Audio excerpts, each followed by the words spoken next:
Much, General Torre, may isasagot po ba kayo dyan? Dahil eto nga, nagbanta ba si Attorney Delgra sa inyo o sa mga opisyal ninyo? Was he physically hindering you from bringing PRRD to the plane? Was he committing a crime? Yes, General Torre. Bakit siya kinalagkad? Hindi namin maintindihan. As Attorney Delgra has himself admitted, sinasabi niya may medical emergency, may mga opinion ng doctors niya, which is contrary to the opinion of our doctors. And I think we can put that to rest already na walang medical emergency because the President himself, before he landed on the plane, made a video, sent to her daughter, posted on the internet, saying that he's okay. So, I think talagang ngayon, Hindi nasubstantiate natin. ang pasyente nagsasabi noon, ang doktor ko. Na personal choice, by the way. Nasubstantiate natin, ma'am, na wala nga talagang medical emergency. And we have the hindsight of 2020 vision. Okay lang yung collateral damage, yung mga katabi ni Presidente Duterte. Okay lang na saktan, arestuhin, na walang kasalanan yung mga katabi at nandyan para lang sumuko si PRRD. Ma'am, I do believe that everything that I did during the time are all within the ambit of the law. Kung ngayon, kung may mga taong gusto magreklamo at reklamo ako, I can answer them on the proper forum if they file the appropriate charges in court. Thank you, ma'am. Yes, Attorney Delgra, did you think you were going to be the next to be arrested? Ang sinabi niyo kasi ang sinabi ni General Torre nung nakaraang hearing, nung first hearing, you were going to arrest Attorney Delgra. Tama po? After I arrested Elias Mijaldea, ma'am, when I came back to the room, I told him, you're the next. So he stepped out and then left PRRD and PRRD said, let's go. Eh, tinakot mo na. Bakit hindi mo inaresto si Attorney Delgra? He already stopped preventing me from doing my job. So umalis na siya. How was he preventing you? Hindi namin makita sa video, Attorney Delgra. You stopped preventing him. What exactly were you doing that prevented him? Perhaps if I may recall, just a few minutes before that, Madam Chair, sinabi ni General Torre na inaresto niya na si E.S. Mijaldea at ako na yung susunod. Sa totoo lang, pagkatapos niya, and then eventually, 5 minutes thereafter, sumunod na si former President. And which is not true. Kasi pagkatapos ng umalis na si E.S. Mijaldea, nagbanta pa si General Torre na hihilahin ko yan. I was still there beside the President. And actually, I did not left the side of the President. I was pulled out by one of the PNP personnel away from the President. And that's shortly thereafter, a few seconds thereafter, they were able to secure the body of the former President. Andun na, maraming mga PNP who surrounded the former President. And that was when I realized that they were able to secure the former President. And I realized then that he would now be brought to The Hague, as what General Torre has been telling us throughout the day that he will do it. So, obstruction of justice ang sinasabi ninyo tungkol kay Attorney Delgra at kay E.S. Mijaldea, pero hindi na inaresto si Attorney Delgra. Tama po ba? Kasi sumakay na si PRRD sa aeroplano. Yes, ma'am. Kung tutuusin, hindi na kailangan magbuhat ng kamay, magkalagkad, hilain. Kasi sumama naman pala eh. After I made it very, very clear that the escalation of yung aking pag-i-insist na sumunod sila sa aking sinasabi na sumakay si Presidente sa aeroplano ay talagang nakita nilang decidido, determinado tayo doon. So, decidido kayo hanggang sa nananakot kayo, nagbabanta kayo, nanghihila na kayo, physical na yung hawak ninyo. For whatever it's worth, ma'am, wala namang umabot. And I would like to give credit to Attorney Delgra and to the former President na hindi na umabot sa ganong level sapagkat sila naman ay sumunod na, si former President ay sumunod na at sumakay sa aeroplano after all those things happened.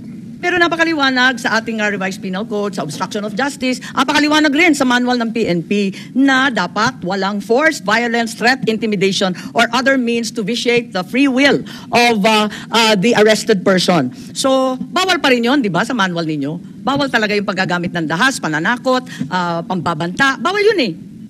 Ma'am, the word there is reasonable force. Ang bottom line ng context ng lahat ng yan ay reasonable force. Kaya was it reasonable given that Attorney Delgra was just sitting there and saying that Article 59 should apply? Bawal ba magsalita? Tapos na yung panahon na yun, ma'am, na magkipag-argumento. Sinabi ko rin sa kanila dyan, ma'am, kung hindi nila sinabi dyan sa... Sino nagbigay ng taning? Ba't nagmamadali? Sa mga video na... Palagay ko ang mga karapatan eh, walang taning. Ang sabi ko nga dyan, ma'am, is, again, I will reiterate it to this forum, hindi ito ang lugar para tayo makipag-argumento sa batas. Ito ay panahon na in-implement namin ang warrant at dapat sumakay na si PRRD sa aeroplano. Kung may reklamo kayo, asuntayin nyo na lang kami. And again, I would like to reiterate that standpoint na I do believe personally that everything that I did was within the ambit of the law, and kung may magreklamo man, kung may mga tao mang nasaktan, they are always welcome to file the appropriate charges in the proper forum and so that we can discuss about it. Sa anumang pamamaraan, basta ma-aresto mo. Parang ganun ang as long as there is reasonable force, we use reasonable force. And yun nga sinasabi namin kung andito si Senator Bato, alam na yan, lecture yan ang force continuum. Yun ang basically force continuum is the one that mandates yung... Yung force continuum mo, palapad ng palawak. Sabi ko, di ba sabi mo, ang mission mo, arestuhin lang ang dating Pangulo. Bakit pati si E.S. Medialdea, si Attorney Delgra, hindi naman bahagi ng mission mo yun? Di ba, escalation na to ng mission? Lumawak na lang ng lumawak. Pati yung iba, dinamay-damay na wala namang kinalaman doon. Inaresto na, kinaladkad na, tinakot na. Tama ba yun?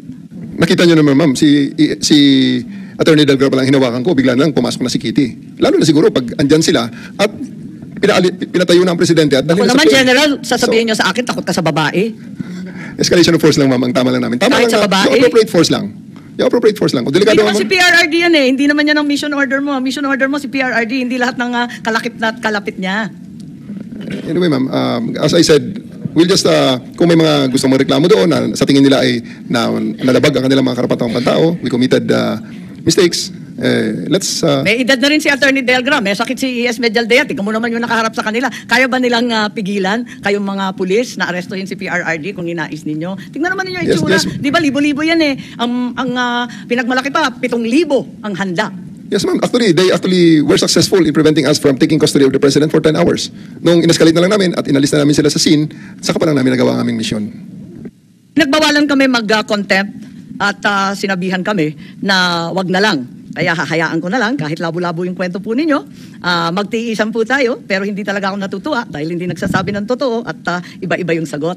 Napakahirap ng ganito. Dumating nga kayo. Hindi naman pala handa magsabi ng katotohanan. Punta naman natin na yung hindi napunta nun dati, Prosecutor Fadulyon, nabanggit ni Attorney Delgra yung Article 59. At sinabi ng DOJ, paulit-ulit, na the Rome Statute does not apply. Prosecutor Fadulyon seems to think otherwise. Your March 12 certification repeated it not once but twice. And I'd like to know, when did you issue that certification which is dated March 12 but which you now say is a mistake? It was issued on March 12, 2025, Madam Chair. March 12, 2025, in the afternoon. So you issued it on March 12. Hindi ba dapat bago ma-aresto? No, ma'am. The certification is supposed to attest to the fact that the DOJ was there to ensure that the arrest of the former president was done without his rights being violated. We were there. We were personally present when the arrest Yes, was nakita made. namin sa video. Opo. So ito pong certification ay pinagawa po dahil sa kakailanganin daw po ito sa pagdala kay former president or pag-receive sa kanya pagdating po doon sa Hague. That was the reason why Hindi namin maintindihan kasi March 12 na umaksyon yung DOJ samantalang sinasabi ni Secretary Remulla kanina na siya nag-order.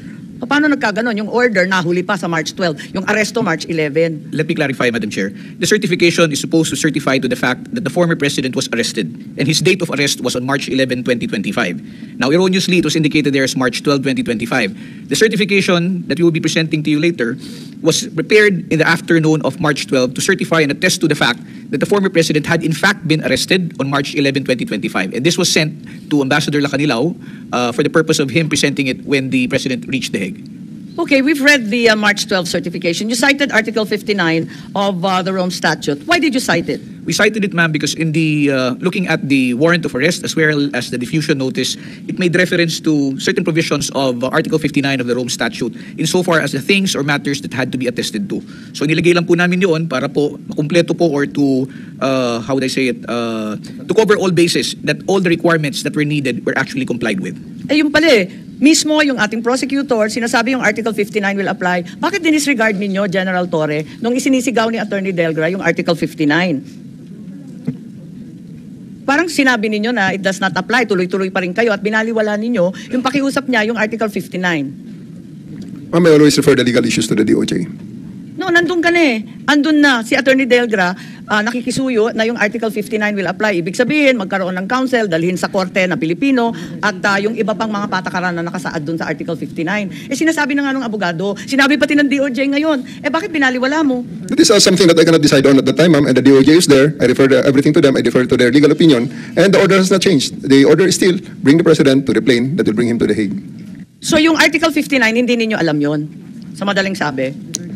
I know that it is a legal question, ma'am. That's why I refer it to the DOJ. That's something that I will not decide upon. I don't see you referring to anyone. Nakita ko talagang sabi nga ninyo, diskarte na ninyo yon kasi nandun ka, ikaw yung lead officer. Di dapat desisyonan mo na. Wala ka namang sinasabi doon na talagang i-refer muna natin sa DOJ. Hindi ka naman huminto ng ganon. Basta tuloy-tuloy ka lang. Parang binaliwala mo nga yung sabing Article 59. Bakit ganon? There's no change in order at that time, ma'am. So the mission is still the same. Bring the president to The Hague through that plane. Yes, Senator Bato, please. He has been telling all the time, telling this committee that the order did not change. Kaya nga, pinaklaro ko dito, yung order na yan, galing kay Chief PNP. No? Nadalhin talaga siya sa dahig. Did it ever cross your mind na mag-isip-isip ka? Itong order na ito, legal ba ito? Am I not violating any provision of the Constitution, yung ginagawa ko ito? Kung sinusunod ko itong order na ito? Hindi mo naisip Since yan? the time up to this point, sir, that question never crossed my mind that this could be illegal. First and foremost, the DOJ team is with me, the Prosecutor General is with me, the Chief of the Philippine National Police is with me. So I don't think there's any reason for me to have any doubt on the legality of the order.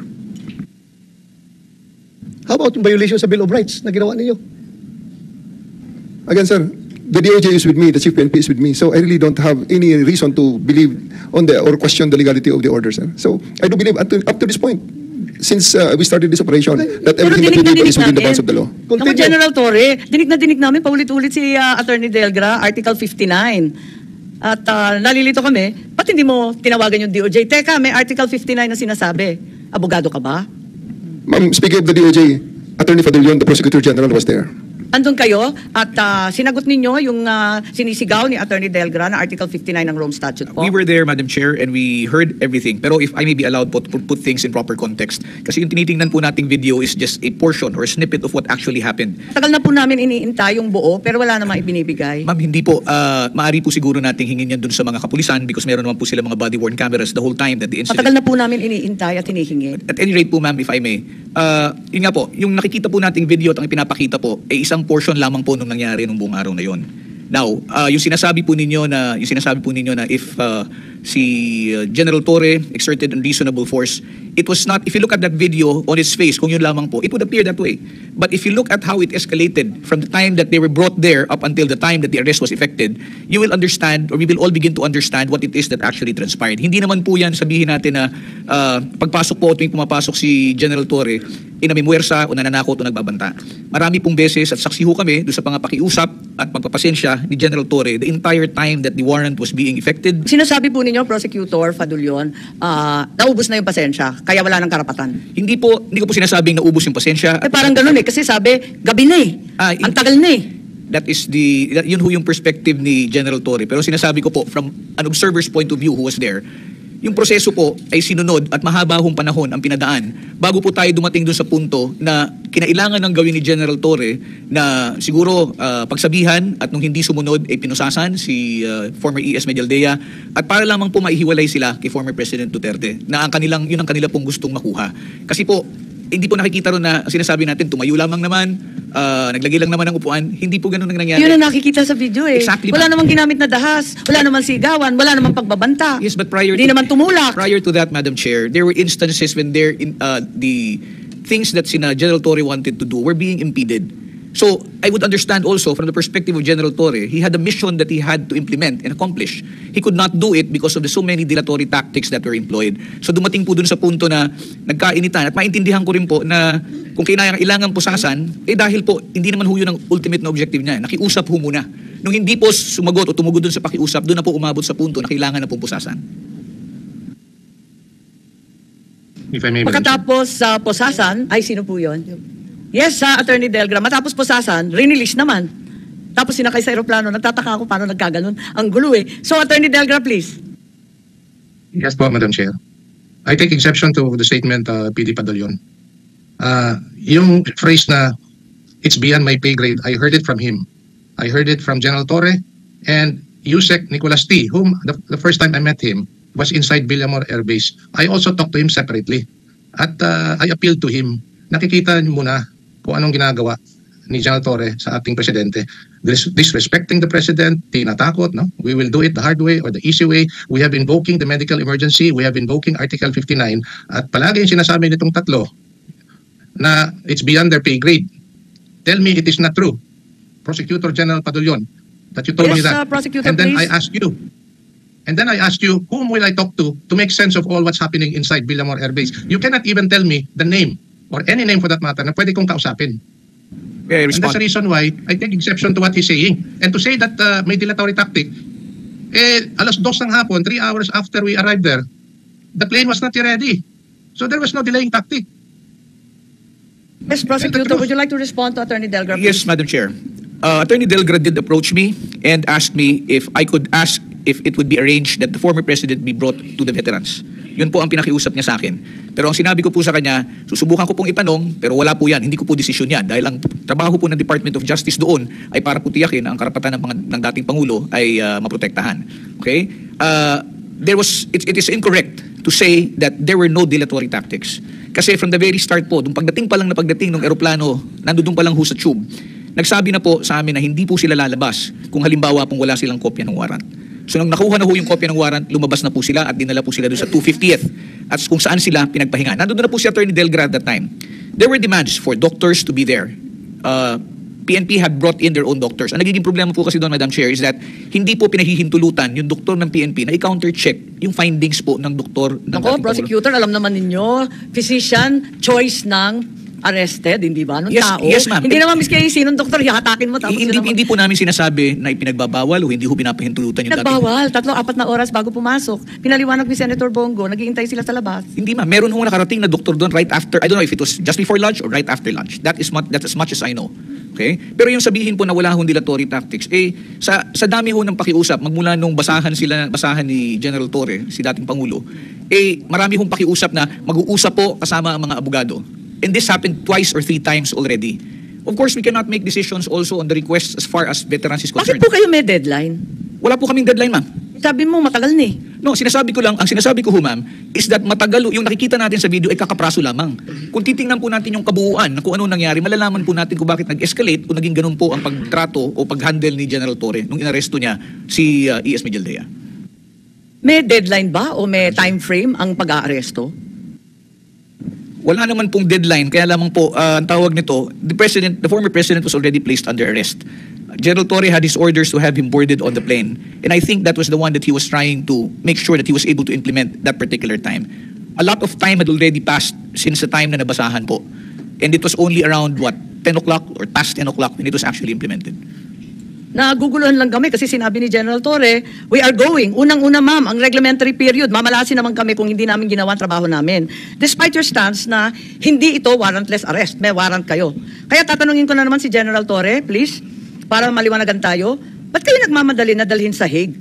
At mababiolate ninyo yung Article 125 of the RPC. Ang ibig ba sabihin nun, warrantless arrest ang ginawa natin?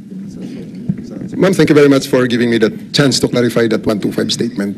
Ang nakalagay, ma'am, sa arrested person and with a warrant, deliver to the judicial authority without delay. So, ang sa akin, ma'am, is wala tayong yardstick. Anong po yung binabasa ninyo? We're stating yung that, Article 125, puro warrantless lang. Yes, ma'am. Ano yung reglementary period? Pag warrantless lang, pag may warrant, hindi ganun. Pag may warrant, ma'am, is to deliver to the judicial authority that issued that warrant without delay talaga yan, ma'am. So, wala akong yardstick kung paano ko i-define Pero without delay. walang panahon, di ba? Yes, ma'am. Walang reglementary period. Yes, ma'am. So, sinasabi ninyo, na nung first hearing na sinasabi ninyo, may reglementary period, tama Hindi ba yun? reglementary period, ma'am. Ginawa lang natin. Sinabi mo mamalasin tayo pag hindi natin ginawa yung trabaho sa reglementary period. Nanggaling sa iyo eh. Nagulat nga ako eh. That could be a misstatement that I really thank you for giving me the chance to clarify. Because yung statement sa mga warrant, sa implementation ng warrant, ma'am, Kasi tinanong pa kita, anong reglementary period? Nagulat ako eh. Anong period yun? Tapos sabi mo, Article 125. Nasa transcript po natin, page 205. Arian. So anong kaya ang tama ngayon? Bakit tayo nagmamadali kung wala naman deadline? Ito ay arrest with a warrant? Desisyonan na po natin.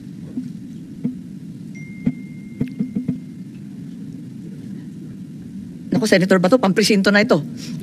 Palagay ko, hindi naman pang general itong mga topic na to. Lalo na yung CIDG pa. You know very well ang Article 125 does not apply to arrests with warrants. Diba? So, either nagsisinungaling or nag-iiwas. Ano ba talaga? General Torre, please sagutin po ninyo, warrantless arrest ba to na may reglementary period? Or arrest with warrant pero nagmamadali kayo dahil sa isang dahilan na hindi masabi? am I going to answer, ma'am? Are you asking me a question?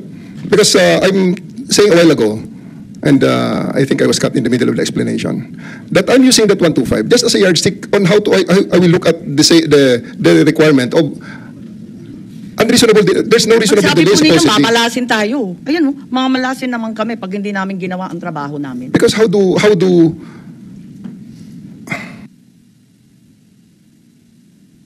Po. Yes, General, nalilito ako. the person arrested with a warrant should be delivered to the judicial authority Did you do without that? delay, which I did. Ang nagbigay ng warrant, ma'am, ay ang ICC. So, hindi man tayo cooperate sa ICC, but we are cooperating with the Interpol. So, we assisted the Interpol in implementing the warrant. And dapat dalhin siya sa Alam mo, judicial Senator authority. Bato, please. Alam mo, General Torre, masyadong mahirap intindihin yung kwan mo, yung justification mo. Hindi tayo nagko-cooperate sa ICC, pero nag-cooperate sa Interpol. Anong basis ng Interpol, di ba, ang warrant ng ICC? So kung hindi mo na-recognize yung ICC, bakit mo sinunod yung pakiusap ng Interpol? Ha? Sabi mo, hindi nyo na-recognize yung ICC. Sir, for the Bakit mo question, sinunod yung request ng Interpol na napakadali na naman sabihin mo na, sorry, Interpol, we cannot implement that because we do not recognize the jurisdiction of the ICC over this country. Sir, may I? Sir Senator, ang problema ko kasi dyan, 9851 refers to an international tribunal, not necessarily the ICC. So, for us to surrender him to an international tribunal is within the bounds of the law. Ang nangyari po kasi dito, nagpagawa po tayo sa ICC. Nagpagawa po tayo sa ICC. Pero hindi po natin repeal yung 9851. Kaya ho, andun pa rin po yung kamandag na 9851 para maging basis po ng arrest. Pero kung nag-withdraw tayo sa ICC at nirepeal natin ang 9851, wala po tayong problema. In the same way, na kung hindi tayo nag-withdraw sa ICC, entitled po sa extradition process ang presidente. Pero dahil nawala na po yung treaty with the ICC, ay hindi na po entitled sa extradition process. So yun po talaga yung nangyayari dito. Kaya you keep on citing RA 9851. Palagi yung sinasabi yan ang basis mo. Pero very clear naman na yung sinunod mo, yung ginawa ninyo ay binayulit ninyo yung konstitusyon. Ay sabi ko kanina, kung may conflict ang konstitusyon at saka yung statutory law natin, nagpe-prevail ang konstitusyon, bakit hindi nyo naisip na sundin ang konstitusyon? Binayulit yung Bill of Rights. Yung 9851 po kasi, nire-recognize nga po ng 9851 ang International Tribunal.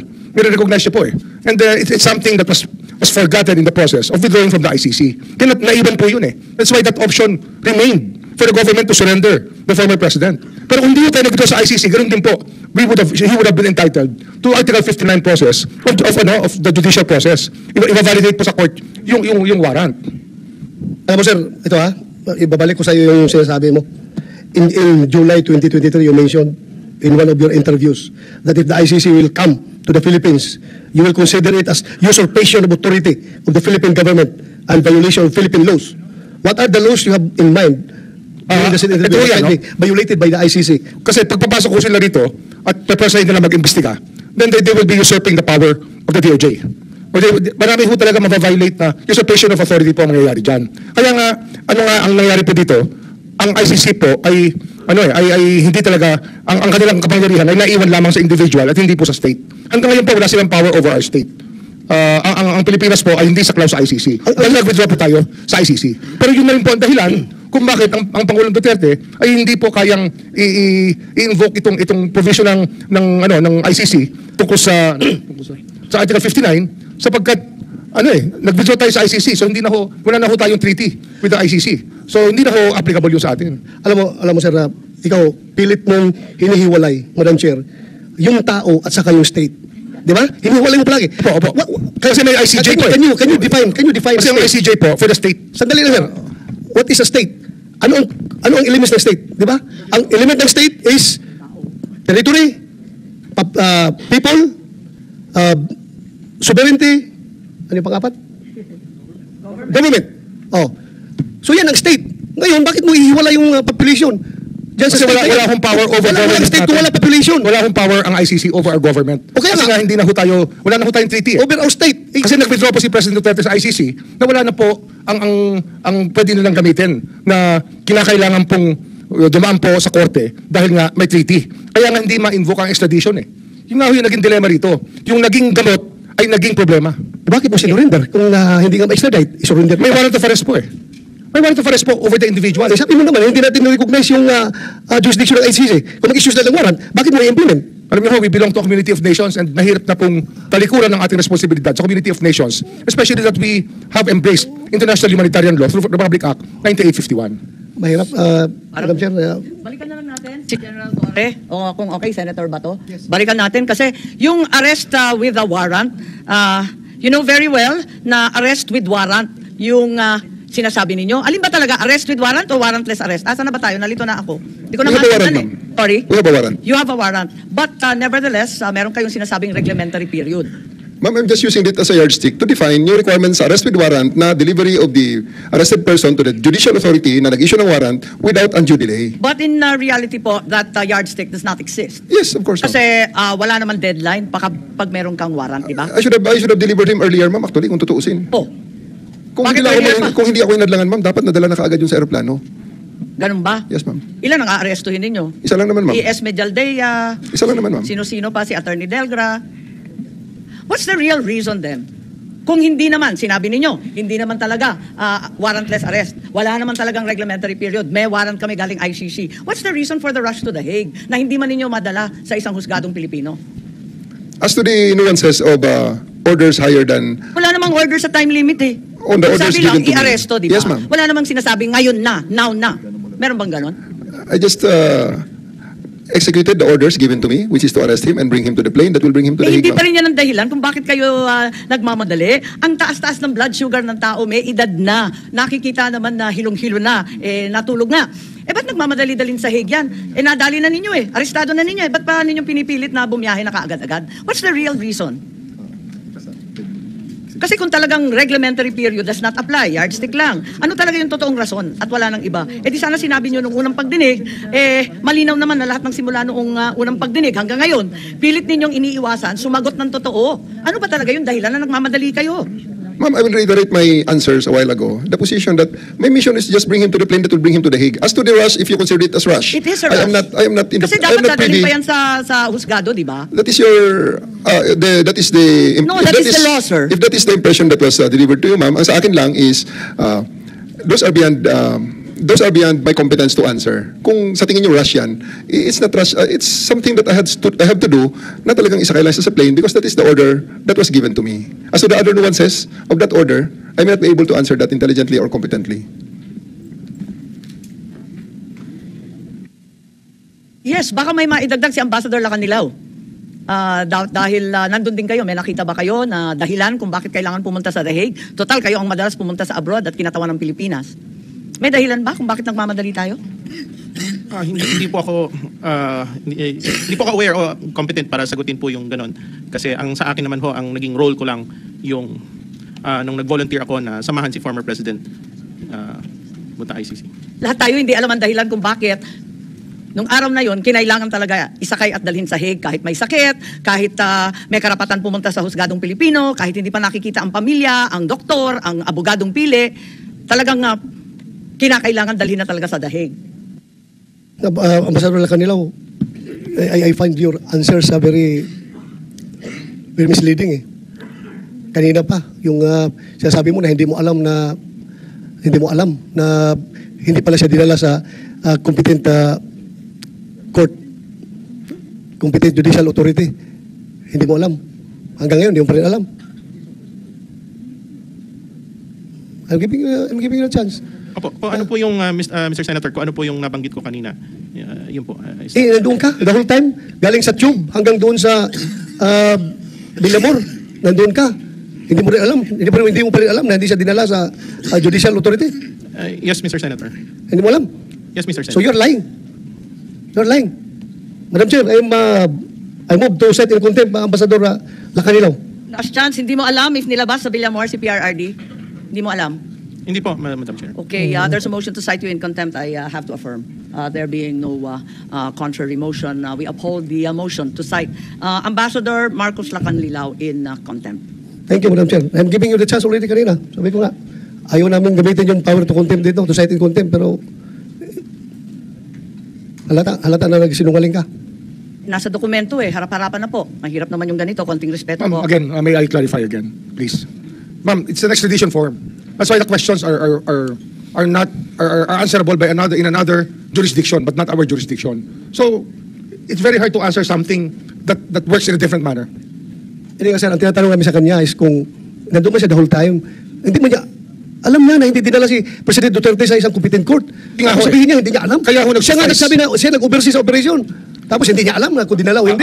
I hope we can reconsider the contempt citing because, sir, kaya ho nag-suffice sa certification ng Kanina pa Prosecutor kami General. nag-reconsider, Secretary Boying. Oh, pero kaya ho nag-suffice sa ICC, kaya tinanggap nila yung certification po ng DOJ is because under their system of government, under the system of the ICC, ang prosecutor is competent judicial authority. That's why it's very foreign to Ambassador Lacanilaw. Hindi naman ho madaling malaman yan unless kung until ho pinaliwanag yan ni Justice Ascuna sa atin. Ay, hindi magkaiba naman, po talaga hindi naman ang pagtingin. Hindi naman kailangan maliwanagan national. Sabi naman national eh, ang liwanag naman po nun. Balikan na lang natin si General Torre.